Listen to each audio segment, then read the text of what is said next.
Glúten realmente não tem contaminação cruzada. É exagero. Sou celíaca e não precisa de tudo isso. Calma, essas afirmações absurdas não saíram de mim. Eu sou celíaca e entendo muito bem da gravidade da contaminação cruzada. Essa semana apareceu um vídeo pra mim e eu fui ler os comentários e vi esse tanto de desinformação e me deixou preocupada. O que me deixou bastante preocupada foi essa informação sair de quem tem doença celíaca. Mas antes de julgar essa pessoa, eu pensei que infelizmente existem profissionais que passam esse tipo de desinformação para as pessoas que são diagnosticadas com a doença celíaca. Então pode ser que o profissional de saúde dessa pessoa tenha passado essa desinformação pra ela e ele está replicando aí na rede social. Vendo aquele tanto de comentário absurdo, ao invés de dar uma opinião, eu respirei fundo, pratiquei o meu domínio próprio e resolvi fazer esse vídeo aqui. Vamos falar de estudos científicos. Eu fiz uma pesquisa e vou compartilhar as informações aqui com vocês. Um detalhe que eu quero acrescentar aqui é que quando eu pesquisei sobre a contaminação cruzada para trazer as informações corretas para vocês, pesquisei se tem algum estudo, algum artigo, alguma informação, algo que afirme que a contaminação cruzada não existe, mas assim, eu não consegui encontrar nada sobre isso. Se você for fazer uma pesquisa rápida sobre contaminação cruzada, entrando no primeiro site que fala sobre o assunto, você já vai ver que a contaminação cruzada é real. Então não existe muito esforço para você saber que ela existe. Mas enfim, não vou dar a minha opinião, vou trazer ciência. A Federação Nacional das Associações de Celíacos do Brasil define a contaminação cruzada por glúten como a transferência de glúten de um alimento, utensílio, superfície para um alimento que não deveria ter glúten. E com isso torna esse alimento inseguro para as pessoas que têm doença celíaca.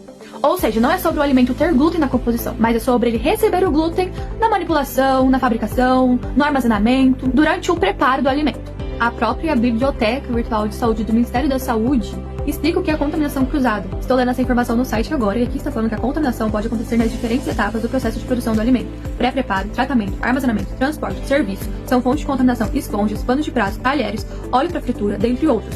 Então a contaminação cruzada existe? Existe, e dá até pra medir. Ou seja, não é achismo da internet. Eu li uma revisão de escopo que reúne estudos do mundo todo e analisa esses estudos. São muitas informações, eu fiz aqui um roteirinho para eu não me perder e eu estou lendo ele. Nessa revisão, os autores analisaram 7.806 amostras de alimentos e encontraram que 3.100 amostras, 11%, tinham mais de 20 partes por milhão, ou seja, acima do limite usado para classificar como sem glúten. E não parou por aí. Dentro desse total, 359 amostras, 1,3%, tinha mais de 80 partes por milhão. E 142 amostras, 0,51%, ultrapassaram 200 partes por milhão. Então, quando alguém diz que a contaminação cruzada não existe, essa afirmação entra em conflito com dados laboratoriais, dados de milhares de amostras, analisadas em diversos países. Mas o que é 20 partes por milhão e por que esse número importa? 20 partes por milhão são 20 miligramas por quilo de alimento. Se um alimento chega até 20 partes por milhão, ele é considerado como sem glúten. Acima disso, ele sai do padrão sem glúten e passa a ser um alimento considerado com glúten, ou seja, um alimento que ele é um grande risco para quem tem doença celíaca. Na revisão, alguns grupos aparecem como áreas de maior risco. Um exemplo forte é a aveia. Ela aparece como categoria com grande viabilidade e em estudos listados na tabela do artigo que eu li, existem amostras de aveia que não foram rotuladas como sem glúten, mas que mostram grande contaminação. Outra área importante, refeições de restaurantes. O artigo lista estudos com pratos de restaurante amigáveis para celíacos. Não estou falando de restaurante que é apto para celíaco, mas aquele restaurante que, assim, a comida é sem glúten, mas é preparada num ambiente compartilhado. E nesses casos tiveram valores muito altos de contaminação, chegando a milhares de partes por milhão em alguns casos. Tá, mas isso significa que qualquer cozinha compartilhada é perigosa? Não necessariamente. Uma mini revisão sobre risco de contaminação cruzada por práticas de manipulação de alimentos reuniu 5 estudos e concluiu que ambientes e equipamentos compartilhados podem não aumentar significativamente a contaminação, desde que protocolos apropriados sejam seguidos. Contaminação cruzada existe e aparece em amostras do mundo real. Mas práticas corretas podem reduzir o risco de contaminação. Ah, mas eu não sinto nada, então não tem contaminação. Esse é um dos pontos que mais confunde as pessoas. Há um estudo intensivo em que participantes com doença celíaca foram expostos a glúten involuntariamente.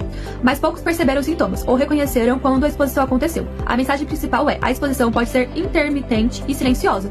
Então, a ausência de sintomas não prova a ausência de contaminação. Não estou trazendo essas informações para vocês ficarem com medo da contaminação cruzada.